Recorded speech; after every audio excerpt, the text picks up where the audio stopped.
hello. Good evening to you, or good morning, good afternoon if you're watching this back, or if you're in a different time zone as well. Have I covered all the bases? I think so. I might have covered all the bases. Hello to everybody joining us. It's lovely to see you to start popping up here. Absolutely, I love when you let us know where you're joining from.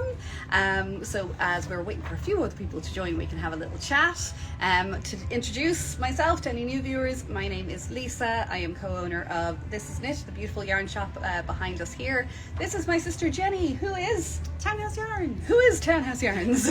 She is in. We could skein her up. So Jenny is here for a very special reason, and also Zoe from Ériu Yarns is going to be joining us very shortly for that very special reason too. Magic happens when you get good creative people together, and yeah, I'll try and, because I'm excited about it. I've been excited about this one for months and months and months and months. It has been months in the planning. It has, and making it happen. So we've got Toronto, we've got London, we've got New Jersey. I think we had an Illinois as well. Southern California. I hope you're all okay there, by the way. Everything has been a bit mad.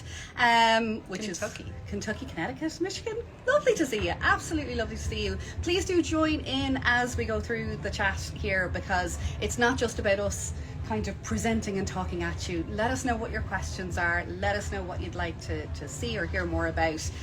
But we will focus on the exciting announcements that we're doing today. Hooray! Okay, so I've got to get Zoe from Aru Yarns on to us, and Zoe is going to tell, if you have not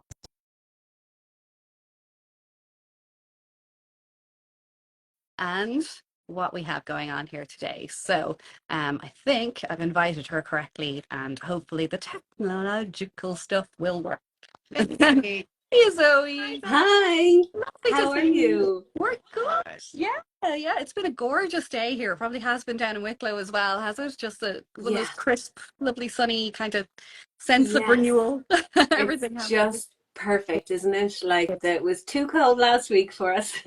Yeah, 100% it was. This week I'm gonna turn you up so I can hear you. Hopefully everybody else can. Oh yeah. But yes. Yeah, no, it's just on my own one here. Yeah, we're good. So yeah, obviously you're coming into a very busy time of the year. So Zoe, you've got and with your partner Lionel, you have your own sheep farm down in Donard, County Wicklow. I will stop talking about you and let you introduce you. Actually. Oh my God. Well, I'm so happy to be here. Thank you so much for inviting us. And Lionel said a big hi. He's wrangling, as you put it, our 3-year-old at the moment. So I get the break actually to be here. So yes, so we have our farm. It's Lionel's family farm in Donard, County Wicklow. And we have a sheep farm there. He's always had a sheep farm. When I met him over 5 years ago and convinced him it would be a really good idea to get deeply into sheep and a woolen mill and all of these things, he agreed with that mad idea, and now we're breeding specific to the blends and the breeds I had discovered, which all started 9 years ago now. I started researching, went very naively, not having any background in farming or sheep, from Dublin City, and it's just something called to you, obviously, like to be drawn to such it was really, it all came from the love of a hand knitter, my granny, who hand knit a baby blanket for my daughter. And I fell in love with it. You know, it's that rare, beautiful thing that a knitter can do, is create an heirloom piece of love from the heart. And I just fell in love with this blanket. I thought it'd be a beautiful idea to reproduce her design and create handmade blankets, just as a little idea, and go straight to the farmer to get the wool. Yeah. So I went instantly along to find Irish wool, and that's when the story began. Couldn't find any Irish wool, found there was none, thought this was mad. We have a country full of sheep. Didn't get it.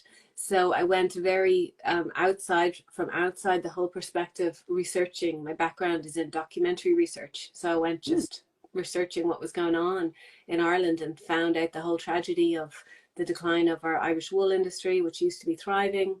Our whole heritage, our history is based on wool production. Yeah. And yet there was no, all our Irish wool was being exported. All our wool used for industries is imported due to many, many reasons. So that just kind of ignited a flame in me, and I was meeting amazing people, farmers who were still trying to maintain breeds, hand spinners who said, you know, the narrative isn't true, that Irish wool is worthless. That was kind of what I was bumping into, and went on this whole research journey, found wool, found breeds that could work, talked to experts in the UK mostly, some amazing Irish kind of spinners who still knew the breeds, sent wool to the UK to get spun, collected dirty fleeces in the back of my car, not knowing anything The commitment about level was posting. high. Yeah, like zero knowledge, very naive.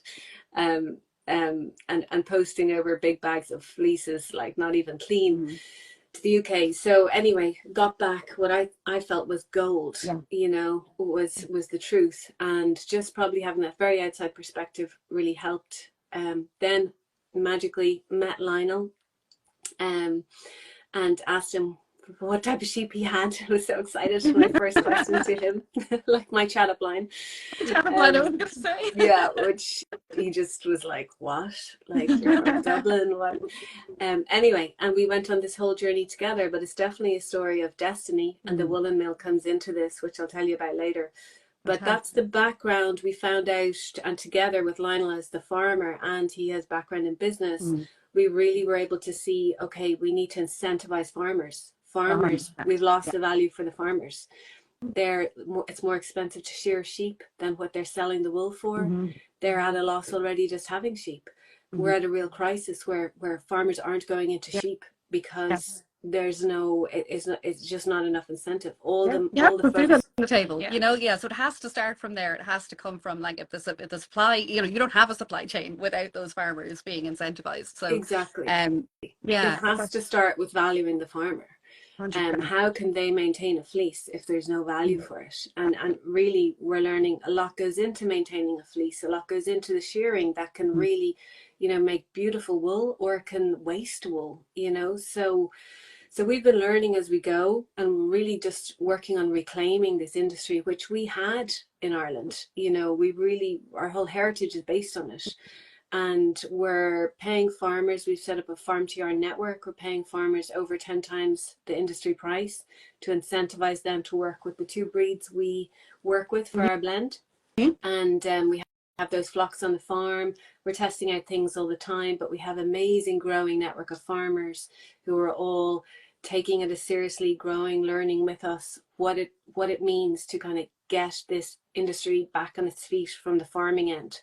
Absolutely. But excuse the pun, I think they're flocking to you. We know when you're going to.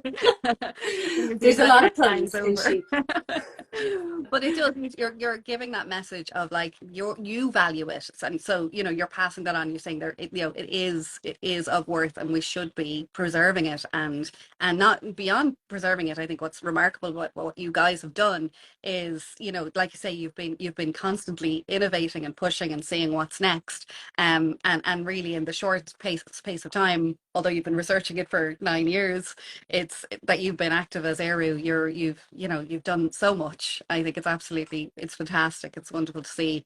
I presume you're going back to Showcase next week, and, you know, you were winners of Showcase last year and everything. So it's been a great journey, a great story so far.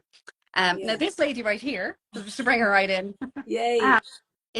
It's been something of mine. I mean, we have this, myself and Mum have the shop over 18 years now, and from the very start, you know, we've always wanted, like, that natural heritage, you know, just pure local fibers, and we couldn't, a little bit of naivety as well at the start, we couldn't find that quality. We couldn't find it. It's been something that I've been on a bit of a quest for in all of that time, and I think it was a little bit of kismet that you were sitting outside in the cafe one day, and the samples were dropped in, and so it's just, I've loved working with you guys, and you've brought to the shop that thing, that nugget that we've been looking for so long. But when Irish authentic. authentic Irish yarn, exactly. And we would always want to be like completely transparent about the provenance of the products that we stock. We've stocked Donegal tweed yarns for the whole time that we've been in business, but we've been very, very clear with people that because of the lack of that indigenous network for Irish sheep farmers and the lack of value in that, that there wasn't to produce it on a commercial scale. They did have to source fleece from outside of Ireland and produce it using traditional methods and produce it using the skills of the wonderful people in Kilcar. But that we do need to be very clear about, what's coming from where. So again, you came to me and I think I was a little skeptical. I was going, and it's all Irish sheep. It is all Irish sheep, isn't it? Yes. And how are you doing this? And how can you? So that's been remarkable. So that's the Ériu 100% farm to yarn original. We're starting with here. But as I say, bringing Jenny back into the mix, I've always been trying to get her to over dye like the Donegal tweed, to work with some of those more woolly, because they're literally woolen spun yarns. And Jenny, tell me about your experience with those. Yeah, she's always asked me to do non-superwash kind of, not Irish per se, but like your traditional kind of yarn when people think of your iron sweaters and stuff like that. Exactly. Yes. I have three bases over the years, but like sometimes I do some for clubs, for designers and stuff like that. And I have always found them really kind of like dyeing is labor intensive anyway. But when you go from dyeing superwash yarns to non-superwash yarns, where it just likes to hold on to the water as much as possible, it really does. Then it makes it so much more labor intensive and heavy, and it's always more like not bulky, but what's the word I'm looking for? It's dense. It's more dense. Yes. Sorry. And so like I haven't over the years really enjoyed the process, and I really I'm with knitting as well. If I'm not enjoying it, I don't want to knit it. So if I'm with dyeing, if I'm not enjoying dyeing it, I don't want to dye it. It's like I love producing yarn and I love creating different colorways. But if it's when I'm going home at the end of the day going, oh, that wasn't a good day, but that is not the case with the Ériu lace that I have been dyeing. I absolutely adore it. It has been a joy, literally to the point where I created a palette and I went, I need more colors. So we have 28 shades available at this time right now because I just couldn't stop. No, we didn't. I was like, did you not? Oh my 28 shades. God. Yeah, That's incredible. A dream. I love it. So this is what happened, you guys, with your continuing innovation.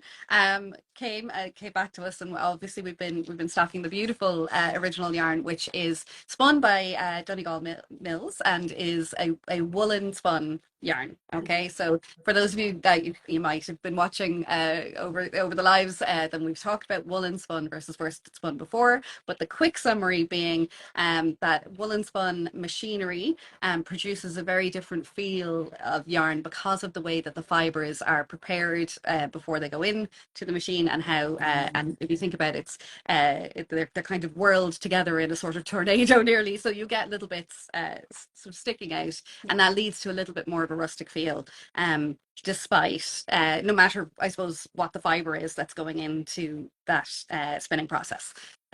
But worsted spun is where all of the fibers are pre-combed and all of the individual fibers become aligned nice and tidily before they go in to the machine.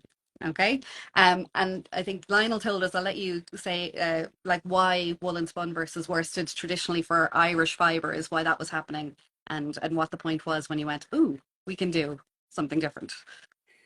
Well, the funny thing is, like, we have no idea most of the time what we're doing. We're just like relying, I love that. We've got the sheep part, not to like let anyone lose confidence in us, but like, we've got the sheep. We're discovering kind of from the farming end, okay, this is going to work, this is going to make yarn, but we really rely on like people like you, like Lisa. You've been such a mentor to us since we first went to you with our yarn. Like, they're teaching us about it really, because we're not the expert knitters, we're not expert dyers. We really delighted to have been able to. I'm more than happy to do that. Yes. We are just creating the raw fiber and trying to get that end working. So we're discovering all the time really, how's this going to work? How's that going to work? Relying on people to use it, test it.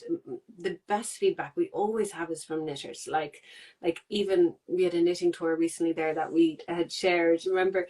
And one of the knitters, I was like, but what do you prefer, woolen or worsted?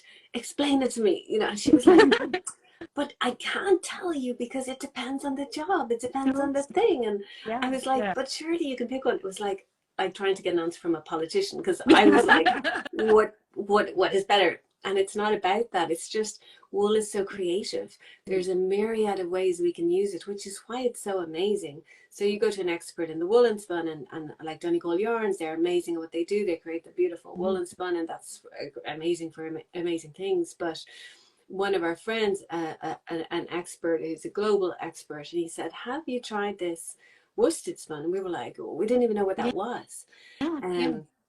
And so we tested it, and like he came back with it, and we actually didn't believe it was our own yarn. He played a trick on us. Yeah. He labeled it this other beautiful luxurious soft yarn, and he handed it to me, and he said, well, this is this yarn, you know, that we love. Yeah. And I was like, oh yeah, it's so beautiful. And he's like, that's your yarn.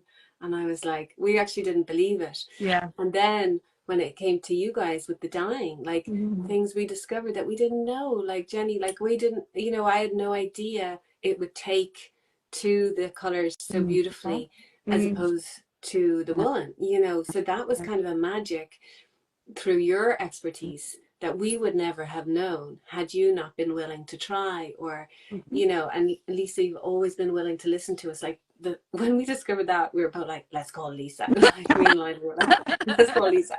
She'll know what to do with this discovery that we've done. And you gave us advice. I couldn't wait to get my hands on it when you were showing it. And as you were saying how you didn't believe it was your yarn, she handed me, because there was 2 samples that Lisa handed me, and she was like, here you go, feel that. And I felt it, and I was like, oh my god, what is that? And she said, it's Ériu. And I was like, no. I was like, yeah. And I was like, what else is in here? And she was like, no, same sheep, same fiber. Yeah. It's just spun differently. I was like, shut up. I know. That's like even my mom, who's my litmus test for many things in life, I'm like, feel these too. And she was like, this is the same sheep, the same ratio, the same yarn, and look how diverse it is. It's incredible. Which is incredible. It really is incredible. And I think we talked about from a technical perspective that and we'll show you guys the yarn in a second, because I know we've been kind of building this up.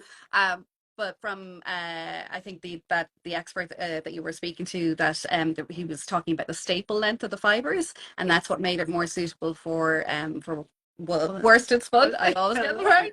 And that he could tell from the quality of what you were showing him in the face that it was most likely going to work. You know, so it really did work. Didn't you want to pick some colours up? Yeah. Okay, Jenny's gonna pick some of her favorite colours out of the 28.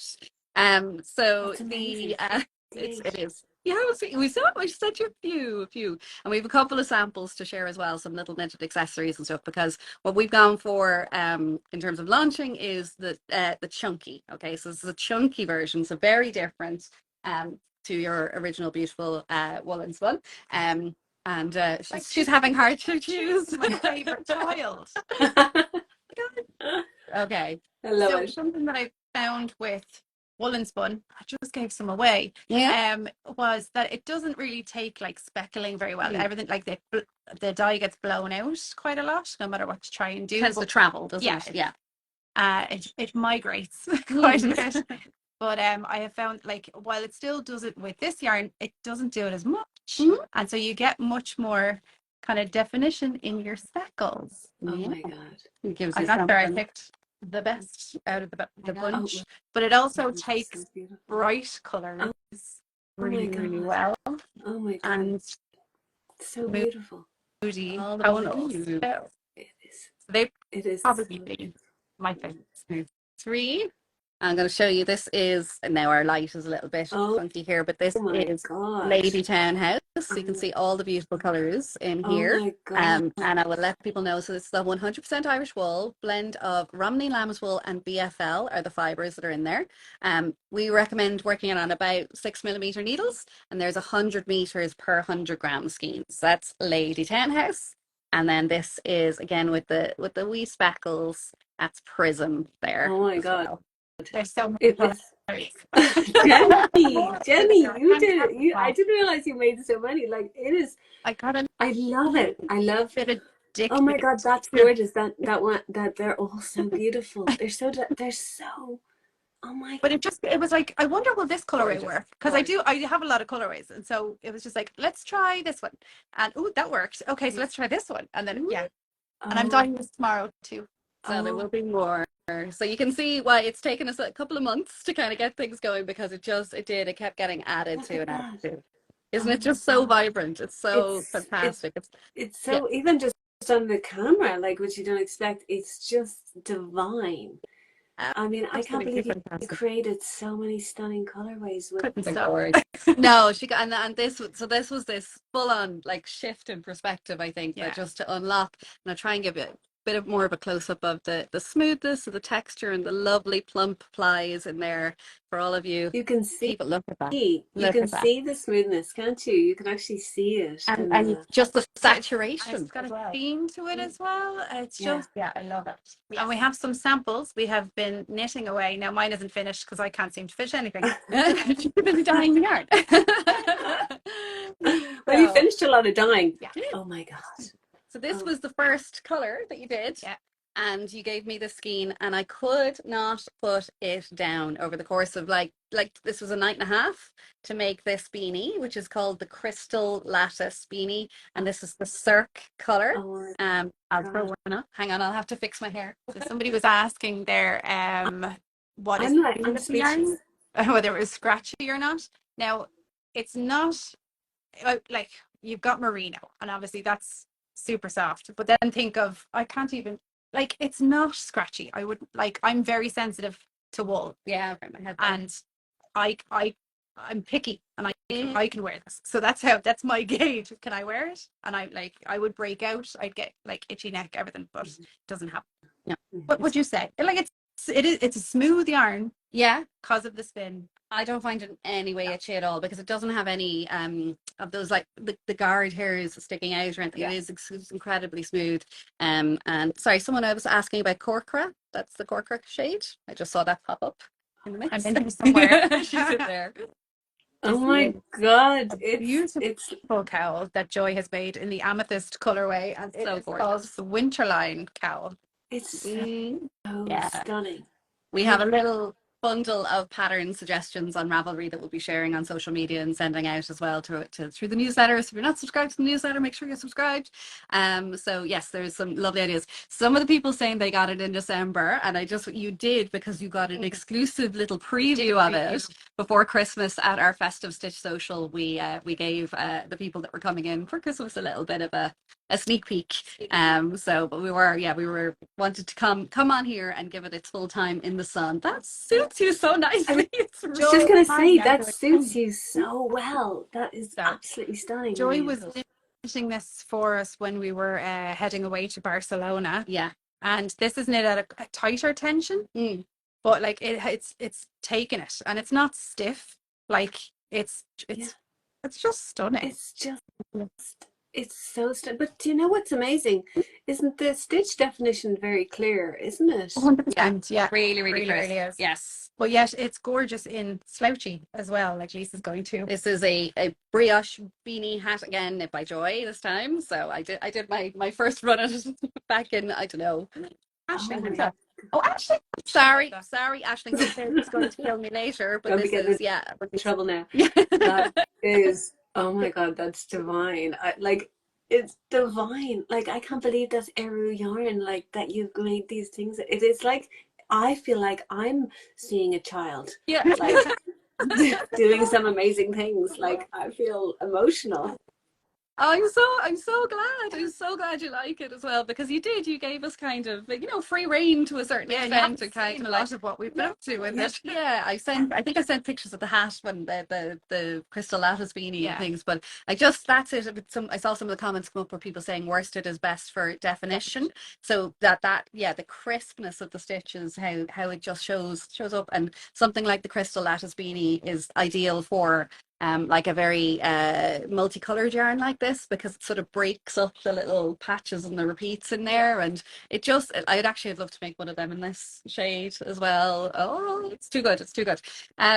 So I mean, I had a whole load of questions that I was going to ask you guys, but we kind of covered so much. It is fantastic. I'm just blown away, guys. You have done like it's like taking Ériu to a new level. Like to be able to offer that to people, like through your creations, like your advice first on how that we would shape and put away what would work best as a first kind of launch of. This is the first launch of the Ériu worsted yarn into the world, and like talk about a launch. Oh my God! like how it's like a rainbow explosion of unicorns, and it's just so magical. I feel so honored that you've created so much beauty from we didn't know possible. You gave us the canvas in which to create it on. Yeah. So like, thank you for supplying us with such a beautiful things to work with. Oh my God, so and I'm so excited to see what other knitters are going to create with it. Like, I mean, just from watching that stuff there, oh my God, it's just there. And within like this community, I know that you've seen such beautiful things in the original Ériu, and I know like there's so much just talent and creativity out there, and they will have a ball with it. They really will. Now people have asked, I saw about the price point. So as we've got a special yarn, it is produced 100% from Irish fleece, dyed by Jenny and her team. It is $29.95 for 100 grams. And we are doing a special launch offer for just the first 48 hours from now. A launch offer of 10% off on, if you want to get your hands on some skeins at a little bit of a bargain discount, then you can go ahead and order through the This Is Knit website. So you can pop on after that, Zoe, and just see all the colors. I'm so pleased, but actually, because we just put the product live just before we came on, and I was looking at going, looks so good. It just looks so good. And if anybody that's watching is from a yarn shop around the world and you are interested in stocking this yarn, then you can go to townhouseyarns.com and apply to become a Townhouse Yarns retailer as well, because we've just got our almost ready to go. The online ordering website for Townhouse Yarns as well, for any retailers that are out there in the world and would like to start bringing this into their shops as well. So, but for right now, yes, you can get it from us. And what else were we going to say? I can't remember what else we we're going to say. the machinery though. Oh yeah, tell us about okay. So to bring all of the information into the mix as well, right? What we need to say is that there aren't currently worsted spun mills on the island of Ireland, correct? correct. So Yes. So for this, and in the spirit of your research and everything, you have to take the fleece to across the water to the UK to have it spun there. Okay. Yes. We don't have the full unbroken chain of on the island of Ireland, but the key word here is yet. Isn't that right? Yes. Yes. Yes. Exactly. So yeah, well, I'll tell you this little story about the woolen mill that we have living at the farm that has its own destiny. It's got its own character. It decided to come our way before we knew anything about it. So we when I first met Lionel, and I told you briefly the story, and when I was convincing him to get into this idea, and I had found the blend. I was spinning it in the UK, bringing back the yarn. I knew these breeds would work before we'd set up our farm to yarn network. As we were doing it, one of the farmers that I had worked with just rang me one day and said, Zoe, there's a mill in Ireland. It's about to be sold. It's on its way to Iceland.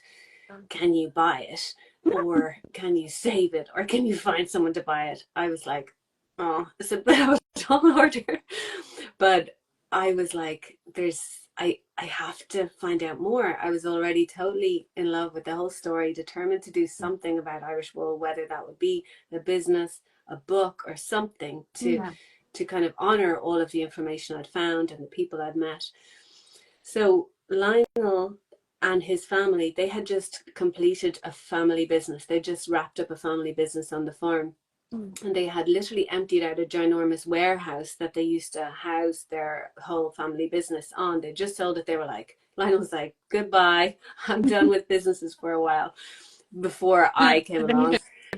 Yeah. And convinced him. I said, we have got to go and see this mill. It's about to leave Ireland. We just have to see it, you know. So we went down to Westmeath where it was, and we met this amazing priest who had this vision for setting up a mill. He was actually going to do it with alpaca, and his whole vision was to provide a place for community to come and work and get together and do something positive and create yarn. Amazing. And he, unfortunately, it was a really sad story. He got shafted by a property developer, lost a lot of money in it, had to sell it. But he was passionate about, you know, he understood that really in Ireland we had so many woolen mills. The community really formed around woolen mills. You know, families worked around him.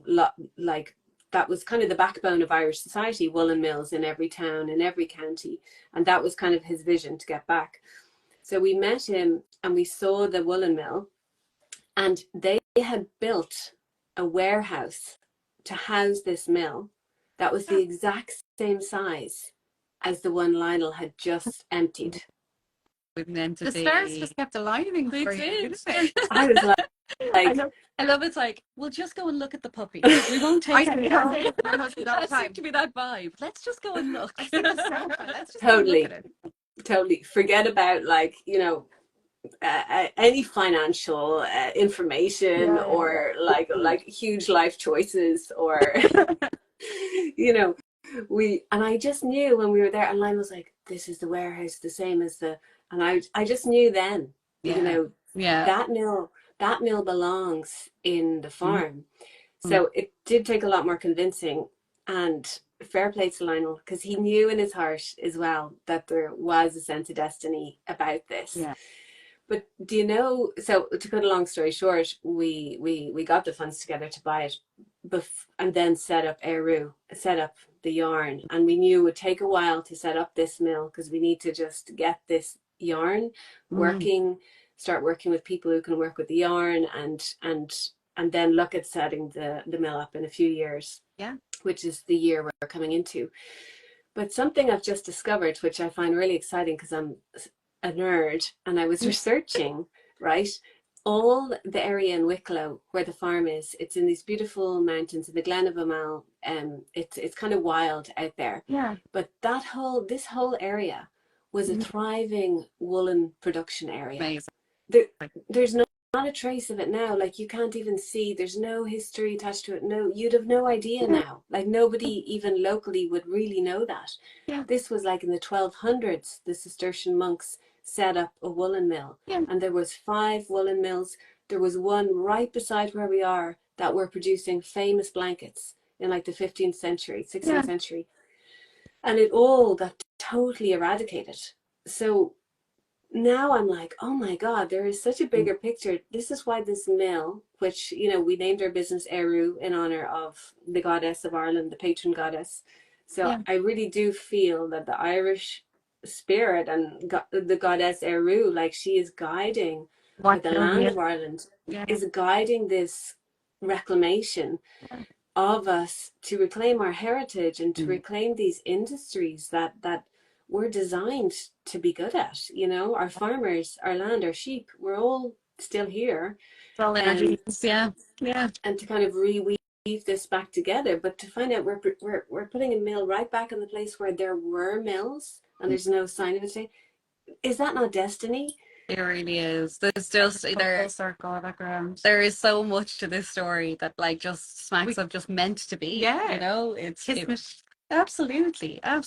So I just think it's it's so wonderful, and I cannot wait to keep, you know, I'll be watching every step of the way about the mill. I caught a question just on the way up there about sorry, lots of lovely people are joining and commenting. If I've missed your question, please post it again, and we'll field them. But one of the questions was, can people visit the mill? Is that something that's on the agenda? Yep. Yeah, absolutely. Like we had our first knitting tour, thanks to you, Lisa, again, teaching us so much. You're like, you should really do this. You should do this. Just in October last. So through the amazing knitting tours, we arranged our first kind of tour. And what I loved, it was so funny because we went out to visit the sheep, and there was a gentleman from America, and he said, like, the sheep came running over the field to see the people, because we also had buckets of meal. And he was saying, oh, it's so great the way you've trained them for tours. And I was like, we've never done this before. Like, I was getting worried about the sheep getting so excited and the people, but it all worked out. So yes, the answer is yes. We don't have it ourselves arranged. We will in the future, but the moment through knitting tours. Absolutely. That's fantastic. I'm so delighted, and I heard really nice things because people told me about how they gotten on down with you guys, and that you had lovely nibbles, and you were putting was it seeds in seed pods into the river, and really just lovely things. Well, really, our whole really nice thing is sustainability, you know. So we had part of our packaging, we have these little envelopes that we give out yarn in, and with our garments, and you can plant them afterwards, so the seeds go. So we just had a little ceremony. We wrote a little wish and threw it into the river, and then they float off to become seeds. So lovely. Well, I suppose we were almost ready to announce that we are going to be working on a short retreat with Knitting Tours as well this year. And on the agenda and on the itinerary for that retreat is a visit down to you guys as well. So everybody watch this space on that one. So it'll be a first for us to do. Usually we work with Knitting Tours and people come and visit the shop and we do workshops, but this is going to be under our own banner, and that we will have a lovely kind of 5-night short one, but it'll be just Dublin and Wicklow, so it's not too much travel. Lovely, like plenty of knitting time and stopping off in some really lovely places along the way. So because I still have not made it to your farm and we keep talking about it, so how about we just come and bring 30 people with us? How's that? Yeah, that's a good way to start. I think so. Can we come down and bring like 30 of our friends? Promise we won't be rowdy. We're up for it. You're like an honorary member of Ériu at this stage, Lisa. Like, fantastic. What else was I supposed to ask you? Yeah, no machinery, and I don't. Oh yeah, Jen. What types of projects do you think this yarn will shine in? Oh God, this is a bit. Yeah. Everything. Yes. No, it's great for accessories. But I am dying to see a cable sweater in it. So yes, 100%. That's what I want to see now. Yeah, I think something like one of the open fronted garter stitch jackets, you know, that's quite structured as well. Like just something that's like a little cropped garter stitch jacket, because it's in the chunky and it'll you've got that definition, but it's also that structure as well to it. I think it'd be really, really nice. And everything. All the good things. There is nothing it won't be good for. I'm so excited to see your knitters, because your community is so incredible and so creative. Like just like when you tap into that and see what people produce and then what you guys inspire, like it's just a wonderland of creativity. That's it. I have to say, so many beautiful colors to play with. It's going to be amazing. That's one thing I miss about working in the shop, because I did used to work here before I left to Dynamo full time, is you'd see somebody come in wearing something and you're like, oh my God, that is stunning, I need to make that. But changed my dye pots as I am by my sister now. I don't get to see all of the beautiful things people bring in anymore. So So when you're making stuff in this, people's tag Townhouse Yarns and tag Ériu, so that they can see what everything's grown up to be. They love it because it makes it all worthwhile, doesn't it? It's hard work. The wool industry is not for the faint-hearted, and I think you do need a healthy dose of that lovely naivety that you went in with, and that I'm so glad you did. To make a difference, and you just keep going for the love of it, and good things and great things will happen as a result. Well, one thing I'd love to say is, like, I was only reflecting today, it really is like for us to do what we do, like it's really about community. Like we cannot put a value again on the farmers or go to buy their wool or be able to pay that price to and incentivize them if we don't have the beautiful people at the end of the line. First of all, you guys being willing to work with it and show it in its highest potential that we cannot do, that we don't know how to do. And then for people to buy it and use it, like that is literally what's reclaiming Irish wool. You know, that's the process. It's what's funneling on back down, and that we can get that circle going of the continued appreciation, the value being given to the farmers, and that coming full circuit. And the more that can be done, the more you can continue to innovate, to build that mill, to make it a reality, and we can 100%. Get that 100% from literally farm to your needles, from the island of Ireland. We'll recap very quickly. Some people have come in a little bit late, and the question that I've seen pop up quite a lot is there going to be other weights? People are asking for fingering weight of the worsted. They're asking for the yarn weight of the worsted. So basically, we need to talk. Well, we're listening. We're always like, Lisa, what's next? Tell us what to make. What do people want? So 100%. It's all to play for. It's all possible. So the more feedback, the better, right? 100%. You let us know what you need. We might do a survey and a poll about which weight needs to come next. It does take a little bit of time, as you know, to get through that process, but we are on for it. Okay. I want to show a couple more schemes to some of the people that have come in behind us to remind everybody it's an automatic discount on this for 48 hours only. You'll get 10% off the yarn, and it's all, you don't need a code, you don't need anything, and it'll combine with our if you're in Ireland, orders over €100 will ship for free as well. If you're outside of the EU, then you're getting tax-free pricing as well, all of that good stuff. And if you're interested, if you're in any way connected with, you want your local yarn shop to stock it, or your yarn shop owner, go to townhouseyarns.com and register for a wholesale or trade account. So Jenny, show the yarn, please. Woohoo!